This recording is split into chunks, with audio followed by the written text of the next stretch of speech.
And that was the Kennisprüfung. I forgot the English term. Kenntnisprüfung is knowledge test. Yeah, knowledge test. But for me and my colleague, we went this Anpassungslehrgang. It's the adaptation course. So there are Okay. 2 types of exam, or Yes, there are 2 types of exam. You The can choose- Kennisprüfung and the knowledge test and the adaptation. Okay. And you can choose between the No, two, or it's you the take employer who will choose what's okay. what goods for you. Is it Actually, it was hard because I've heard a lot of stories that most of the Filipinos and other foreigners who take the Kennisprüfung, they failed okay?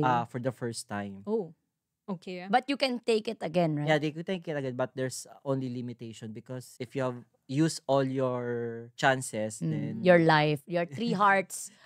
then you will go back to your country. Oh, okay. really? Mhm. So, and then